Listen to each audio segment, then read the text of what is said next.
के इस वीडियो में आप सभी का स्वागत है। आज हम देखेंगे सिद्ध साहित्य। सिद्ध साहित्य के जो सिद्ध साहित्य है वो आदिकाल के अंतर्गत जो काव्य धारा है उसको अलग अलग प्रकार से बांटा गया है। जैसे रासो साहित्य, जैन साहित्य, रास साहित्य, सिद्ध साहित्य, नाथ साहित्य, लौकिक साहित्य, अपभ्रंश प्रभावित हिंदी का रचनाएँ।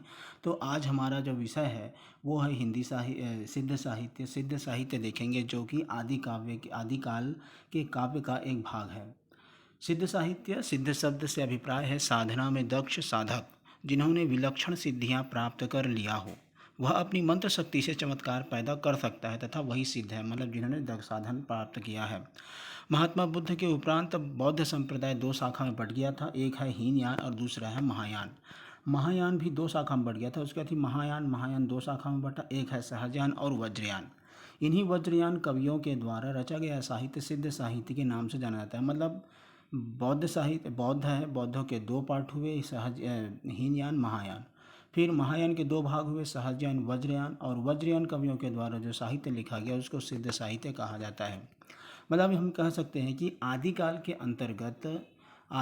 के अंतर्गत जो बौद्ध संप्रदाय की हीनयान शाखा, बौद्ध संप्रदाय की महायान शाखा के वज्रयानियों के द्वारा जो अपने संप्रदाय का प्रचार प्रसार करने के लिए जो साहित्य सामान्य भाषा में या जन भाषा में लिखा गया उसको सिद्ध साहित्य के नाम से जाना जाता है। मतलब वज्रयानियों के द्वारा जो साहित्य जन भाषा में लिखा गया उसको सिद्ध साहित्य कहा जाता है।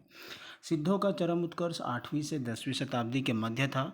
सिद्धों का प्रमुख केंद्र श्री पर्वत, अबू अर्बुद पर्वत, तक्षशिला, नालंदा, असम और बिहार था। सिद्धों को पाल वंश का संरक्षण प्राप्त था। बाद में मुस्लिम आक्रमणकारियों से त्रस्त और दुखी होकर भोर प्रदेश अर्थात नेपाल, भूटान, तिब्बत की ओर चले गए। मतलब मुस्लिम आक्रमणकारियों से त्रस्त होकर भोर प्रदेश अर्थात नेपाल, भूटान, तिब्बत की ओर चले गए। सिद्धों के विषय में सबसे पहले जानकारी जो हम ठाकुर की रचना वर्ण रत्नाकर से मिलती है। सिद्धों के बारे में सबसे पहले जानकारी वर्ण रत्नाकर से मिलती है। दूसरा है सिद्धों की रचनाओं की खोज सबसे पहले हरप्रसाद शास्त्री ने नेपाल से किया था। सिद्धों की कवियों का संकलन 1917 में बौद्ध गान और दोहा नाम से बांग्ला भाषा में किया गया था। सिद्धों के विषय में विशेषकर विस्तृत और विवेचनात्मक जानकारी सबसे पहले राहुल सांकृत्यायन ने हिंदी काव्यधारा में 1945 में की थी। राहुल सांकृत्यायन ने सिद्ध साहित्य का आरंभ सरहपा से माना है। इनका समय 769 ईस्वी के लगभग माना है। अब देखते हैं सिद्धों की संख्या। सिद्धों की संख्या 84 मानी जाती है, जो राहुल सांकृत्यायन ने बताया, जिनमें सरहपा, सबरपा, लुइपा, डोम्बिपा, कुकरीपा आदि मुख्य है। इनमें ये सब जो है अपने नाम के पीछे में पा शब्द जोड़ते थे। इनमें से कुल 80 पुरुष हैं और 4 स्त्रियां हैं। 4 स्त्रियां वो है कनक लापा, लक्ष्मीकरा, मणिभद्रा, मेखलापा। वे सिद्ध कवि जो नाथ साहित्य में भी आते हैं, मतलब ऐसे कुछ कवि हैं जो नाथ साहित्य में भी आते हैं और सिद्ध में भी आते हैं। वो है मत्स्येंद्र नाथ, जालंधर नाथ, नागार्जुन, चरपटनाथ, गोरखनाथ। आगे है सिद्ध साहित्य की विशेषताएं क्या है। सिद्धों की भाषा रहस्यात्मक थी। कुछ सामान्य लोगों को ये कुछ समझ में नहीं आता था और इन्हीं मुनि आद्य वज्र ने सिद्धों की भाषा को संध्या भाषा कहा है। मतलब सिद्धों की भाषा को संध्या भाषा कहा जाता है या संध्या भाषा कहा जाता है। ये मुनि आद्य वज्र ने ऐसा माना है। हरप्रसाद शास्त्री ने इनकी भाषा को आलो आंधारी भाषा कहा है।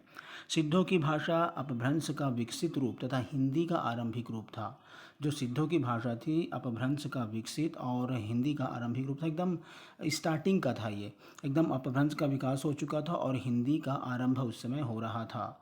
सिद्धों ने निराश जनता में उत्साह का संचार किया। इनकी प्रशंसा करते हुए हजारी प्रसाद द्विवेदी कहते हैं, जो जनता तत्कालीन नरेशों की स्वेच्छाचारिता, पराजय या पतन से त्रस्त होकर निराशावाद के गर्त से गिरी हुई थी, उनके लिए इन सिद्धों की वाणी ने संजीवनी बूटी का काम किया। आगे है उलटबासियाँ का प्रारंभ सबसे पहले सिद्ध साहित्य में मिलता है। जो कबीरदास का जो उलटबासियाँ मिलता है सिद्धों से ही ली गई है।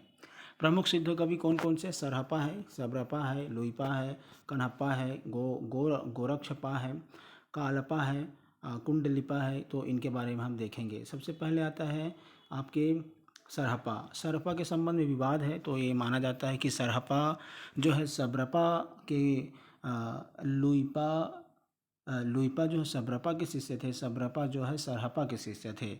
समय की दृष्टि से देखा जाए तो लुइपा सबसे पहले आते हैं, फिर सरहपा आते हैं, फिर सब्रपा आते हैं। इनके जन्म के संबंध में विवाद है। सरहपा के जन्म के संबंध में एक तिब्बती जनश्रुति के अनुसार इनका जन्म स्थान उड़ीसा था। एक और जनश्रुति कहता है कि भागलपुर के पंचगछिया ग्राम में इनका जन्म हुआ था। राहुल सांकृत्यायन ने इनका जन्म नालंदा और प्राच्य देश की रागी नगरी के भागलपुर या पुंड्रवर्धन प्रदेश के होने का अनुमान लगाया है।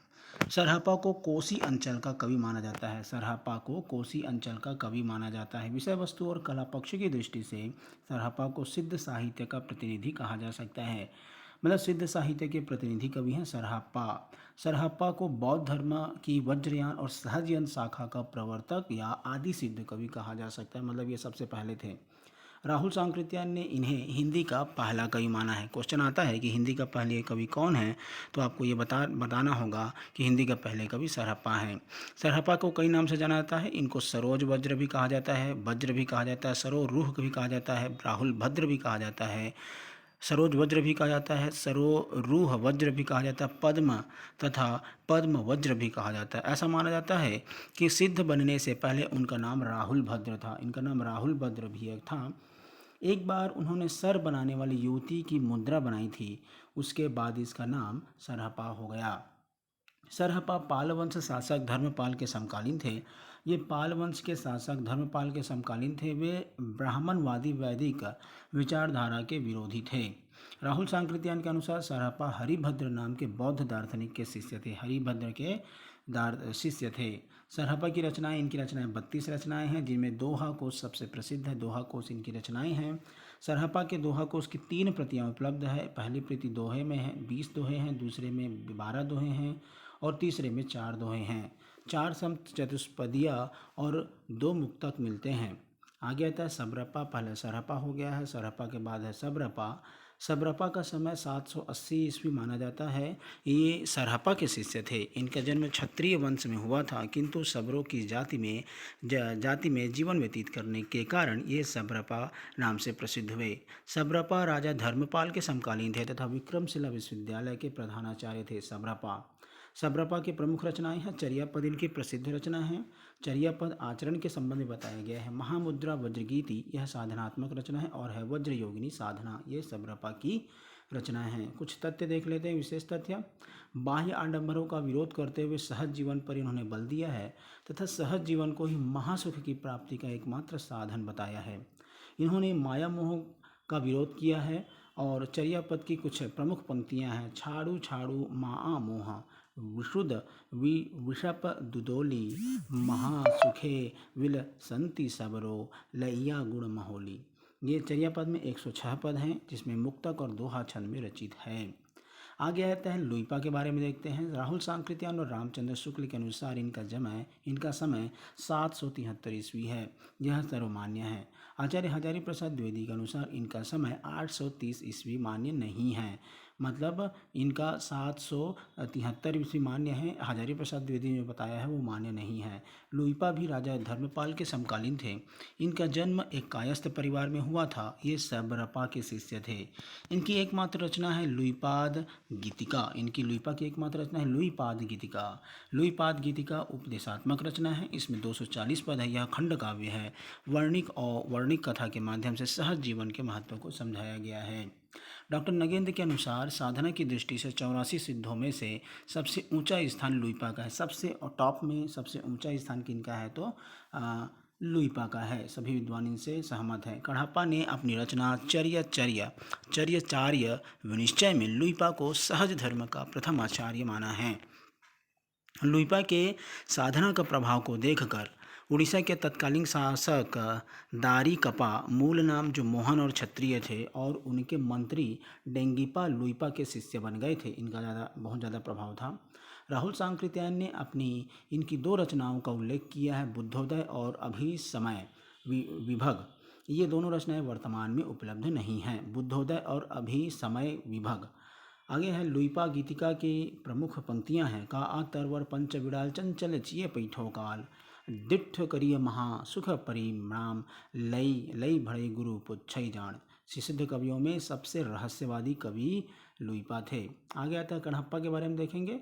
कणहप्पा के समय के बारे में विवाद है। इनका जन्म 810 विक्रम संवत माना जाता है। राम कुमार वर्मा इससे सहमत नहीं है। आचार्य रामचंद्र शुक्ल, डॉक्टर नगेंद्र, राहुल सांकृत्यायन तथा नागरिक प्रचारणी सभा काशी ने 820 ईस्वी इनका समय माना है।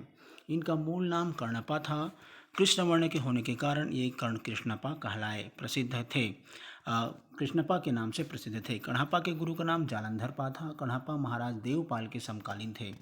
डॉक्टर नगेंद्र के अनुसार इनकी 74 रचनाएं मानी जाती है। कणहप्पा की 74 रचनाएं मानी जाती है। राहुल सांकृत्यायन इनकी रचनाओं की संख्या 32 मानी है। आगे है वर्तमान में उपलब्ध कणहप्पा की रचनाएं निम्न है। क्या क्या मिला है तो चर्या चर्या विनिश्चय, कणहपाद गीतिका, चर्या चर्या विनिश्चय, यह दोहा छंद में है जो कि 355 छंद है। यह अपभ्रंश का परवर्ती रूप है। यह उपदेशात्मक और शांत रस प्रधान रचना है।